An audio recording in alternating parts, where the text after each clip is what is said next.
नमस्कार विद्यार्थी मित्रांनो, डायरेक्शन अकॅडमीच्या सरळ सेवा प्लॅटफॉर्मवर तुम्हा सर्वांचं पुन्हा एकदा स्वागत. आपण आपल्या टीईटी टेस्ट सिरीज जो आहे आपल्या तर त्याच्यामधल्या सामाजिक शास्त्रामधील भाग 2 या प्रश्नपत्रिकेचा अभ्यास करत आहोत. आजच्या लेक्चरमध्ये आपण मागच्या लेक्चरमध्ये भाग 1 चा अभ्यास केलेला आहे. या लेक्चरमध्ये आपण भाग 2 चे जे 30 प्रश्न आहेत त्याचा अभ्यास करणार आहोत. तर आपण प्रश्नांना सुरुवात करूया. आपला पहिला प्रश्न बघा, केवळ पावसाच्या पाण्यावर केल्या जाणाऱ्या शेतीला काय म्हणतात? बागायती शेती, जिरायती शेती, सखोली शेती की व्यापारी शेती? तर पर्याय क्रमांक 2 जिरायती शेती जी आहे ते आपलं योग्य उत्तर आहे, की जे पावसाच्या पाण्यावर अवलंबून असलेली शेती म्हणून आपण ज्याला ओळखतो, की मान्सूनचा जो आहे सीझन त्यामध्ये जे पाणी मिळतं तेवढ्यावरच ती शेती अवलंबून आहे. उर्वरित जर तिन्ही ऑप्शन बघायला गेलं तर बागायती शेती म्हणजे काय, 12 महिने पाणी मिळणारी जमीन, महिने जिथे पाणी मिळते आणि ते पाणी मिळण्यासाठी काय, पावसाचं पाणी, नदींचं पाणी, त्याचबरोबर सिंचन व्यवस्था जिथे चांगली असते बघा. मग आता ती सिंचन व्यवस्था कोणती, मग त्यामध्ये पण आपण बघू शकतो बघा 3 घटक आहेत. तुषार सिंचन आहे, ठिबक सिंचन आहे, त्याच्यानंतर कालवा सिंचन जे आपण बघतो बघा. तर याच्या माध्यमातून आपण सिंचन व्यवस्थेतनं बागायती शेती जी आहे 12 महिने करू शकतो. त्याचबरोबर सखोल शेती म्हणजे काय, कमी जमिनीमध्ये जास्तीत जास्त उत्पादन.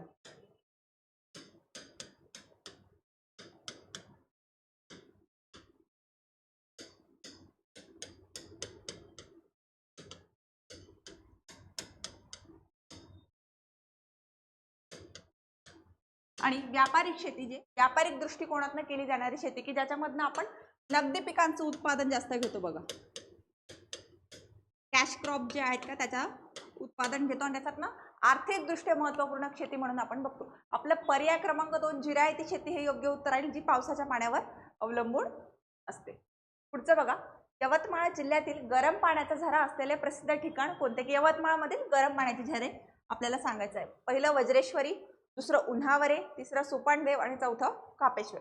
तर पर्याय क्रमांक 4 कापेश्वर हे आपल्याला योग्य उत्तर असलेलं बघायला मिळतं, की तिथे गरम पाण्याचा झरा यवतमाळ जिल्ह्यामध्ये बघायला मिळतो. आता महाराष्ट्रामध्ये इतर पण ठिकाणी गरम पाण्याचे झरे आपल्याला बघायला मिळतात. त्यातलं वज्रेश्वरी सर्वात फेमस आहे बघा, ठाणे जिल्ह्यामध्ये आपल्याला बघायला मिळते. दुसरं आहे उन्हावरे, रत्नागिरीमध्ये बघायला मिळते आणि सोपानदेव आपल्याला जळगाव जिल्ह्यामध्ये बघायला मिळते. तर मग असे जे गरम पाण्याचे झरे असतील, महत्त्वपूर्ण ज्या पर्यटन स्थळं जे असतील, मग त्या वाईल्ड लाईफ सँच्युरीज असेल, बर्ड सँच्युरीज असेल, नॅशनल पार्क असतील, टायगर रिझर्व असतील महाराष्ट्रातले, त्यांच्या लोकेशन कुठे आहेत ते आपण एकदा परीक्षेच्या दृष्टीने व्यवस्थित सामाजिक शास्त्राच्या अभ्यासाच्या दृष्टीने आपण ते नजरेखालून घालणं गरजेचे ठरतील. ते बघा, महाराष्ट्राचा राज्य पक्षी कोणता? पहिलं हरियाल, कबूतर, दुसरं पोपट, चिमणी आणि चौथं कावळा. तर महाराष्ट्रातील राज्य पक्षी हरियाल, ज्याला हिरवे कबूतर या नावाने ओळखतो, जो आपला राज्य पक्षी आहे. तसंच राज्य प्राणी जर बघायला गेलं तर भीमाशंकर अभयारण्यातील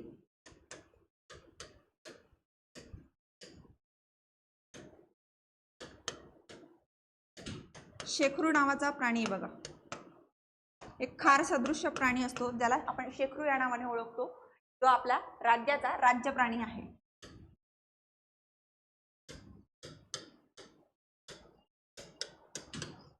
आणि राज्य पक्षी जर विचारलं तर हरियाल आपल्याला हिरवे कबूतर बघायला मिळते. पुढचं बघा, आपले ही जी टीईटी टेस्ट सिरीज जी आहे, आपण या सिरीजच्या माध्यमातून काय करतोय, टीईटीला मागील प्रश्नपत्रिकांमध्ये जे आलेले प्रश्न आहेत, PYQs जे आहेत का ते बघत आहोत. आज आपण सामाजिक शास्त्रामधील भाग 2 बघत आहोत बघा आजच्या लेक्चरमध्ये, पेपर 2 च्या सामाजिक शास्त्र भागांमधला. त्याचबरोबर तुम्हाला जुन्या प्रश्नांसोबत नवीन प्रश्नांचा सराव सुद्धा परीक्षेच्या दृष्टीने फार महत्त्वपूर्ण ठरेल.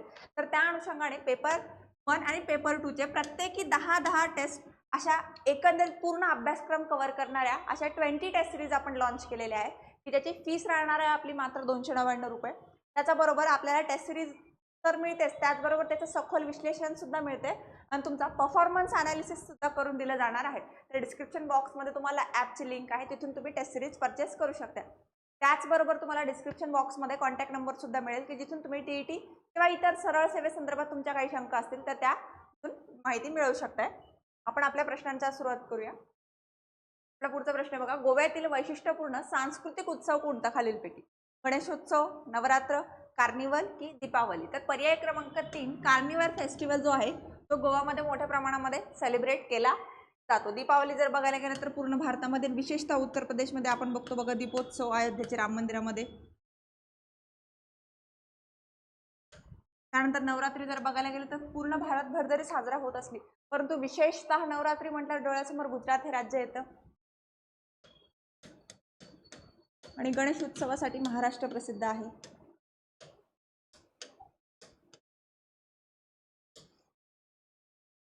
पुढच्या प्रश्नाकडे वळूया आपण. भारतात परतीचा मान्सूनचा काळ कोणता असतो? जून ते सप्टेंबर, ऑक्टोबर ते नोव्हेंबर, नोव्हेंबर ते जानेवारी की फेब्रुवारी ते? तर परतीचा पाऊस आपल्याला ऑक्टोबर नोव्हेंबर या दरम्यान बघायला मिळतो. आता आपल्याला दोन पद्धतीचे पाऊस बघायला मिळतात, एक नैऋत्य मोसमी, दुसरा ईशान्य मोसमी. आपला हा जून ते सप्टेंबर वाला जो टेन्युअर असतो का, तो नैऋत्य मोसमी वाऱ्यातनं इकडनं ह्या दिशेने येतं, म्हणून बघतो बघा मान्सून केरळमध्ये दाखल, मुंबईमध्ये दाखल, अशा बातम्या आपल्याला जून जुलैच्या आसपास बघायला मिळतात. परंतु जेव्हा परतीचा पाऊस जेव्हा बघतो का, तो असा ईशान्येकडनं येतो, ईशान्य मोसमी पाऊस आपल्याला बघायला मिळतो. त्यामुळे बघा चेन्नई वगैरे, विशाखापट्टणम, वायजॅक हे जे ठिकाण आहेत का, हे आपण केव्हा बघतो न्यूजमध्ये असतात, जेव्हा दिवाळीच्या आसपास आपण तिथे पाऊस असलेला बघायला मिळतो की तो परतीचा पाऊस आहे. त्याचबरोबर उत्तर भारतामध्ये पश्चिमी विक्षोभ नावाचा फिनॉमिना तयार होतो बघा आपल्याला.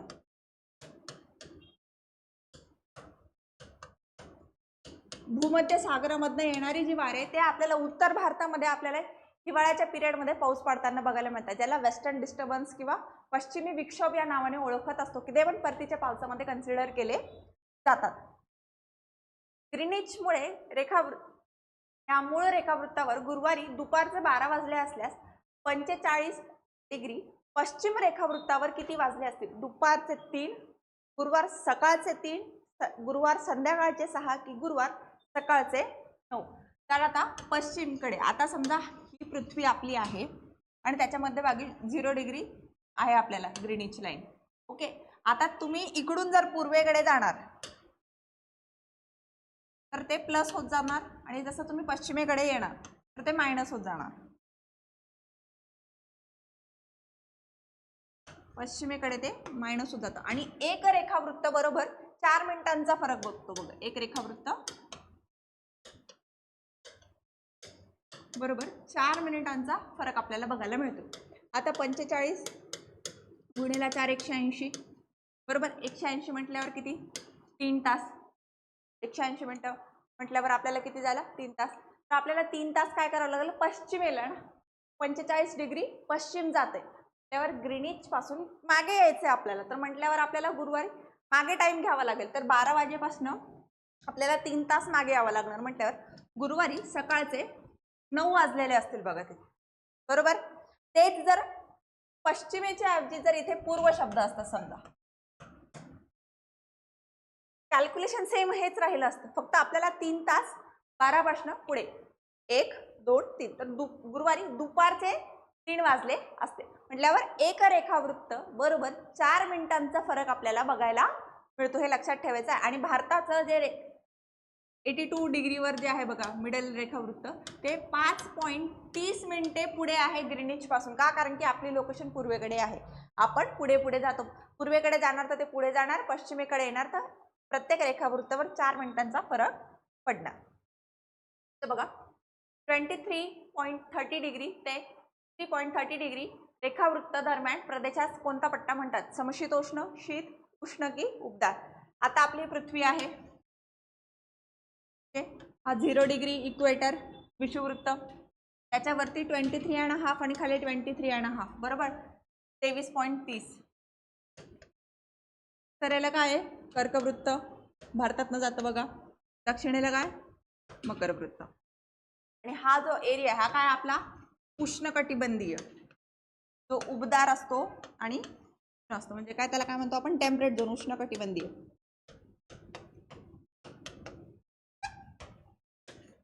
पर्याय क्रमांक 1 समशीतोष्ण आपले योग्य उत्तर आहे बरोबर. आता पुढचं समजून घेऊया.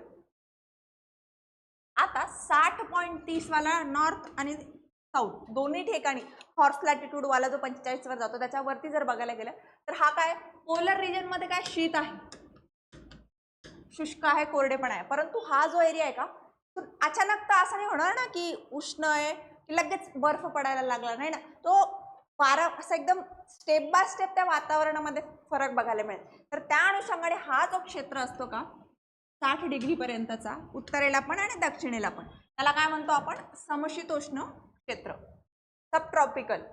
तर त्यामुळे आपलं पर्याय क्रमांक 1 हे योग्य उत्तर ठरेल. पुढचं बघा, केंद्र भागातील जास्त दाबाकडून सभोवतालच्या कमी दाबाकडे चक्राकार दिशेत वाहणारे वारे खारे वारे म्हणतात, प्रत्यावर्ती वारे म्हणतात, मलताई वारे म्हणतात की आवर्त वारे. त्याला प्रत्यावर्ती वारे, अँटी सायक्लोन असं आपण म्हणतो. कमी दाबाकडे चक्राकार दिशेने वाहणारे आणि जास्त दाबाकडून कमी दाबाकडे वाहणारे, जे सभोवतालच्या चक्राच्या, त्याला काय म्हणतो आपण, अँटी सायक्लोन. याच्यात विरुद्ध जर कृती असेल तर ते सायक्लोन म्हटल्यावर ते काय, आवर्त वारे राहतील. बेसिक जॉग्राफीची कन्सेप्ट आहे ही, सायक्लोन, अँटी सायक्लोन. ते जर आपल्याला कन्सेप्ट क्लिअर असतील, अगदी 7वी 8वीच्या जॉग्राफीच्या पुस्तकामध्ये आपल्याला बघायला मिळेल. त्यानंतर बघा, चंद्राच्या पृथ्वीभोवती प्रदक्षिणा घालण्याला मार्ग कसा आहे, गोलाकार, लंबवर्तुळाकार, उभ्या दिशेत की आडव्या दिशेत. तर तो लंबवर्तुळाकार आकारामध्ये चंद्र आपल्या पृथ्वीभोवती फिरत असतो. तर बघा, मलेशिया व इंडोनेशिया यामध्ये असणारी सामुद्रधुनी कोणती, पाल्कची सामुद्रधुनी, जिब्राल्टरची सामुद्रधुनी, मॅगेलनची सामुद्रधुनी की मलाक्काची सामुद्रधुनी. तर पर्याय क्रमांक 4 मलाक्का स्ट्रेट हे योग्य उत्तर आहे. आणि आपल्याला जर मलाक्का स्ट्रेट जर बघायला गेलं, एकदम स्ट्रॅटेजिक चोक पॉइंट आहे आपल्या जगाचा. आपल्या जगभरातील आंतरराष्ट्रीय व्यापार जो आहे त्याच्यातल्या 40% व्यापार आपण मलाक्का स्ट्रेटमधनं करत असतो. चायनाचा सर्वाधिक व्यापार मलाक्का स्ट्रेटमध्ये होतो, रशियाचा असेल, ऑस्ट्रेलियाचा असेल आणि इवन भारतात सुद्धा सर्वाधिक. चायना तर मलाक्का स्ट्रेटवर एकदम अवलंबूनच आहे, त्यामुळेच तो तायवानसोबत भांडतोय खरं बघायला गेलं तर, कारण की तिथून त्याला ऍक्सेस मिळेल व्यवस्थित त्या स्ट्रेटमध्ये. एक स्ट्रॅटेजिक पॉइंट आहे. त्यानंतर जर पाल्कची सामुद्रधुनी जर बघायला गेलं तर भारत आणि श्रीलंकामध्ये बघायला मिळते बघा आपल्याला. त्यानंतर जिब्राल्टरची सामुद्रधुनी जर बघायला गेली तर स्पेन आणि आपला जो आफ्रिका खंड जो आहे त्यांच्यामध्ये आपल्याला बघायला मिळते. तर जिब्राल्टरची सामुद्रधुनी युरोप प्लस आफ्रिका खंडाला वेगवेगळं करते बघा. आणि अटलांटिक महासागराला ते भूमध्य सागराशी जोडण्याचं काम जिब्राल्टर सामुद्रधुनी आपल्याला करताना दिसते. ते बघा, उष्ण आणि थंड प्रवाह जिथे एकत्र येतात त्या भागाला काय निर्माण होते, दाट धुके, ढग, वारा, गारा की हिम. दाट धुके, फ्रंट तयार होते बघा, एक फ्रंट तयार होते, त्याच्यामध्ये उष्ण प्रवाह आणि थंड प्रवाह जेव्हा दोघं एकत्र येतात तर त्यामधनं जी घर्षणात्मक स्थिती निर्माण होते त्यातनं दाट धुक्यांची निर्मिती आपल्याला झालेली बघायला मिळते. त्यानंतर बघा, एखाद्या स्थानिक किंवा प्रादेशिक पातळीवरील वस्तू जागतिक पातळीवर उपलब्ध करून देणे म्हणजे काय, खाजगीकरण, उद्योगिकीकरण, जागतिकीकरण की स्थानिकीकरण. की स्थानिक वस्तू आपल्याला प्रादेशिक पातळीवर जागतिक पातळीवर निर्माण करून द्यायची आहे, तर त्याला आपण पर्याय क्रमांक 3 जागतिकीकरण, ग्लोबलायझेशन असं म्हणतो. की ज्याच्यातनं छोट्याशा पातळीवरील अगदी एखाद्या छोट्या गावामध्ये निर्माण होणारी जी वस्तू आहे ती आपण जागतिक स्तरावर नेऊ शकतोय, ग्लोबल मार्केटिंग त्याचं करू शकतोय. पहिलं बघा, इटलीच्या राजधानीचे शहर कोणते, मिलान, रोम, वेनिस की नेपल्स. तर रोम हे आपल्याला इटलीची राजधानी असलेलं बघायला मिळतं, त्याच्यावर मोठमोठे राजवाडे आपल्याला रोम मध्ये बघायला मिळतात. आणि त्याचबरोबर इथे महत्वाची पो रिव्हर आपल्याला वाहताना दिसते बघा, पो नदी, जिला इटलीची गंगा सुद्धा म्हटलं जातं.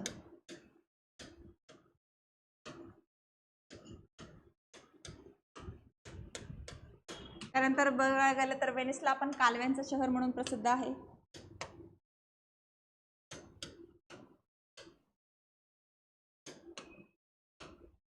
त्यानंतर जर बघायला गेलं तर मिलान हे फॅशनसाठी प्रसिद्ध आहे बघा, फॅशन वीक.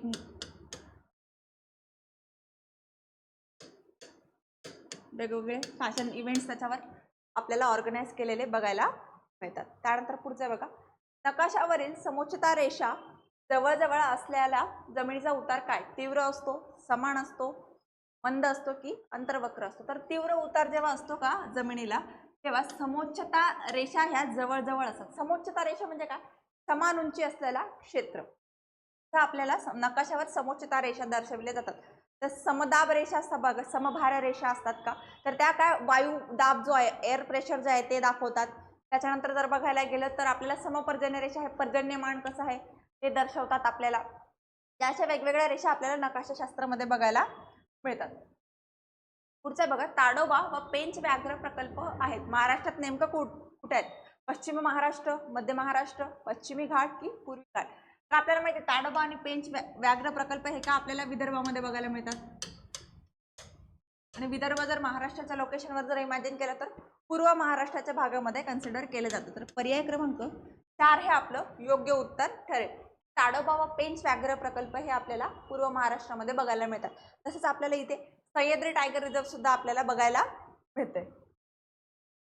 लोकसंख्येच्या दृष्टीने भारतातील दुसऱ्या क्रमांकाचे राज्य कोणते? केरळ, महाराष्ट्र, मध्य प्रदेश की गुजरात?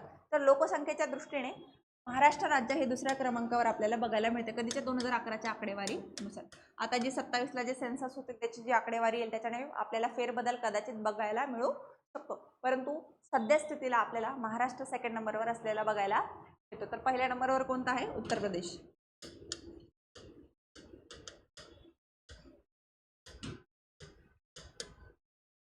दुसऱ्या क्रमांकावर आहे महाराष्ट्र. तिसऱ्या क्रमांकावर आपण बिहार या राज्याला बघतो. आणि लोकसंख्येची घनता जर बघायला गेली तर बिहारमध्ये सर्वाधिक घनता आपल्याला बघायला मिळते, डेन्सिटी. सर्वप्रथम नकाशा तयार करणारे प्रसिद्ध भूगोल तज्ज्ञ कोण? विक्रम साराभाई, जगदीश चंद्र बोस, क्लाउड टॉलेमी आणि डॉक्टर माशेलकर. तर क्लाउड टॉलेमी जे आहे हे आपल्याला एक नकाशा तज्ज्ञ, ग्रीक भूगोल तज्ज्ञ, तसेच ते गणित तज्ज्ञ सुद्धा होते बघा. आणि प्राचीन नकाशा बनवण्यामध्ये टॉलेमींचं योगदान आपल्याला असलेलं बघायला. क्षेत्रफळाच्या दृष्टीने महाराष्ट्रातील सर्वात मोठा जिल्हा कोणता? पुणे, सातारा, औरंगाबाद की अहमदनगर? आता ही प्रश्नपत्रिका 2014ची आहे. तर त्यामुळे दोन्ही जिल्ह्यांची नावं आपल्याला ही असलेली बघायला मिळतात. आता जर प्रेझेंट बघायला म्हटलं तर छत्रपती संभाजीनगर,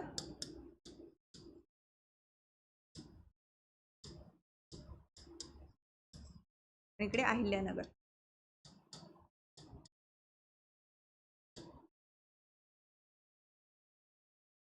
सर्वात मोठा जिल्हा कोणता? आपला पर्याय क्रमांक 4 अहिल्यानगर, म्हणजेच त्या ऑप्शन मध्ये अहमदनगर हे योग्य उत्तर ठरेल. डॅश बेटे हे जलमग्न पर्वतरांगांचे शिखरे आहेत? निकोबार, लक्षद्वीप, मिनकाय की आदी मानवी? तर निकोबार बेटे जे आहेत का जलमग्न, आता समजा आपला हा बंगाल पासून आहे का सेंट मार्टिन आयलंड जो आहे का बांगलादेशचा, तर त्या सेंट मार्टिन आयलंड पासून एक अशी आयलंड्स, ग्रुप ऑफ आयलंड्स आहे ज्याला म्हणतात कुक्स आयलंड्स.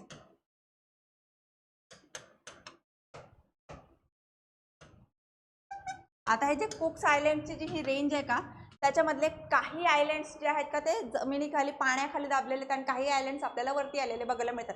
त्याचा नॉर्थला आपल्याला बघायला मिळतोय सेंट मार्टिन आयलंड जो सध्या बांगलादेशचा पार्ट आहे.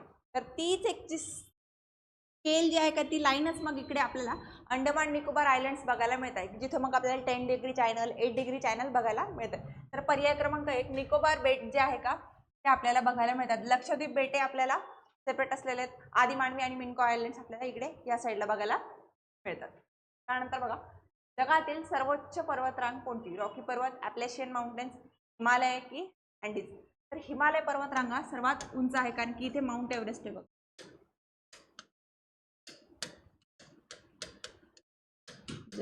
जगातील सर्वोच्च शिखर आपल्याला बघायला मिळते म्हणून सर्वोच्च पर्वतरांग म्हणून बघतो.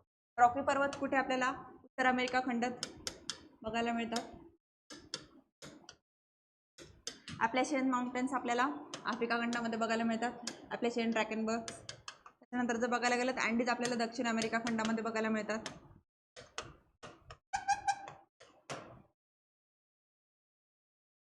भारतातील सर्वात मोठा लोकर उत्पादक प्रदेश कोणता? काश्मीर, राजस्थान, उत्तर प्रदेश की Gujarat?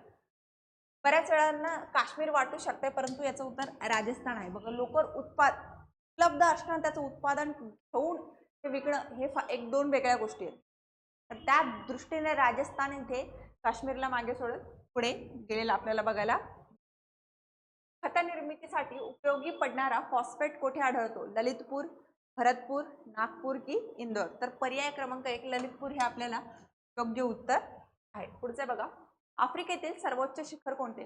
Mount Kenya, Mount Ruwenzori, Mount Meru की माउंट किलीमांजारो? तर माउंट किलीमांजारो हे सर्वोच्च शिखर आफ्रिकेतील आहे की जे सुप्त ज्वालामुखी आहे.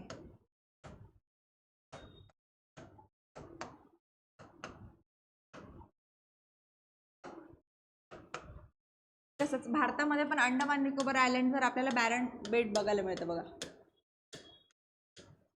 की जे जागृत ज्वालामुखी आहे.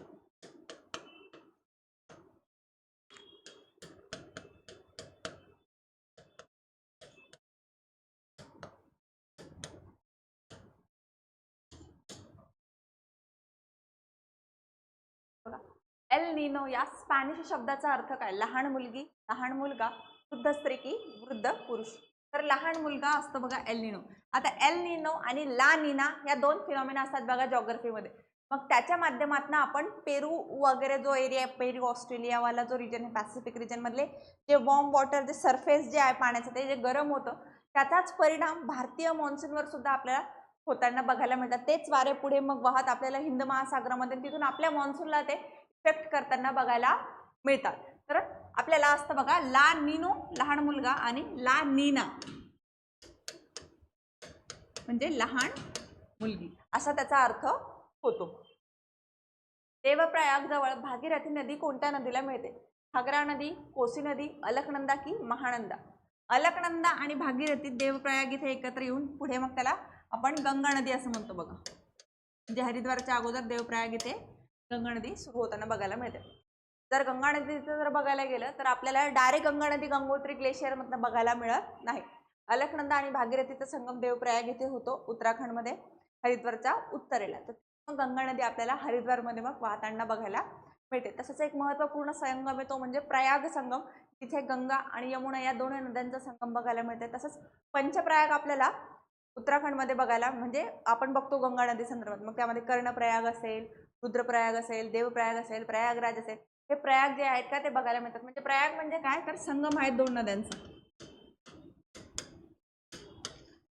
तसंच आपल्यामध्ये बघा महाराष्ट्रामध्ये पण वेगवेगळे संगमचे ठिकाण आहेत. गंगा नदी, गोदावरी नदीवर असतील, नदीवर असतील, किंवा मग जर भीमा नदीचा जो आहे कृष्णा आणि भीमाचा संगम रायचूरमध्ये कर्नाटकमध्ये होतो समजा, किंवा मग प्राणहिता नदी जेव्हा बनते तर त्यात वर्धा, वैनगंगा, पैनगंगा, वर्धा ह्या तीन नद्या एकत्र येतात, तिथून प्राणहिता बनते, जी प्राणहिता मग गोदावरीला जाऊन मिळते.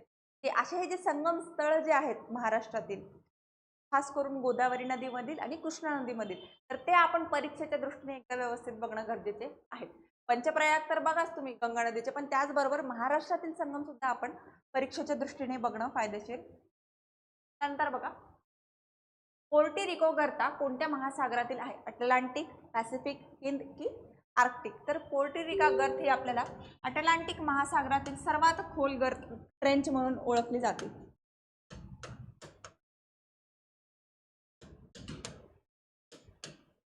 कुठे? अटलांटिक मध्ये. आणि जगातील सर्वात खोल जर बघायला गेलं तर ती आपल्याला पॅसिफिक मध्ये मरियाना म्हणून मिळते बघा.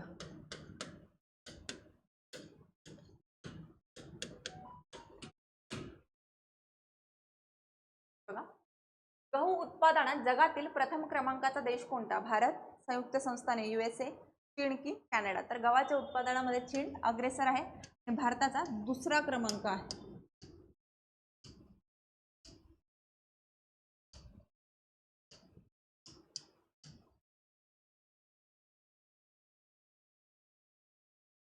थेरियमचे मुख्य खनिज कोणते? ॲल्युमिनियम, मोनाझाइट्स, युरेनियम की अभ्रक? तर मोनाझाइट्स हे आपल्याला थेरियमचे मुख्य खनिज असलेले बघायला.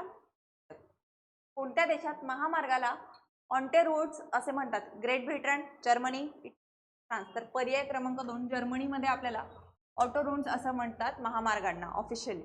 त्यानंतर बघा पुढचं, आकृतीतील उपकरणांमधून विद्रव्य वायुदाब मापकाचा योग्य पर्याय ओळखा. पहिली आकृती, दुसरी आकृती, पर्याय क्रमांक 2 हे आपल्याला योग्य उत्तर इथे आहे. आता हे 2014ची प्रश्नपत्रिका आहे, तर त्यामध्ये अशा आकृत्या भूगोलावर आधारित विचारल्या जात होत्या. परंतु लेटेस्ट जर PYQ तुम्ही बघितलं तर असा ट्रेंड आपल्याला जवळपास नाही असलेला बघायला मिळतो.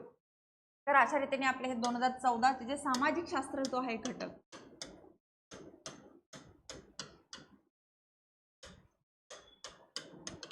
ह्या घटकातील पेपर 2च्या सामाजिक शास्त्रातील भाग 2 जो आहे अशा रीतीने आपला तो आज संपलेला आहे. भाग 1 आपण आपल्या YouTube चॅनलवर अपलोड केलेला आहे, तर तो तुम्ही तिथे बघू शकता. त्याचबरोबर आपल्या डायरेक्शन अकॅडमीच्या ह्या YouTube चॅनलवरच आपण ही पूर्ण चालवलेली आहे. मागे आपण पेपर फर्स्टच्या परिसर अभ्यासाची सिरीज आपण कंप्लीट केलेली आहे आणि आता आपण सामाजिक शास्त्र या विषयाची सिरीज कंप्लीट करत आहोत. तर डिस्क्रिप्शन बॉक्समध्ये बघा तुम्हाला ॲपची लिंक आहे, ते तिथून तुम्ही जे काही कोर्स परचेस करायचे असतील त्याला तुम्हाला डायरेक्ट ॲक्सेस मिळेल. तुम्हाला डिस्क्रिप्शन बॉक्समध्ये कॉन्टॅक्ट नंबर आहे की तिथून तुम्हाला सरळ सेवेसंदर्भात असेल किंवा TET संदर्भात काही प्रश्न असतील तुम्ही आम्हाला तिथे कॉन्टॅक्ट करू शकता. आपण आपल्या पुढच्या भागात. धन्यवाद.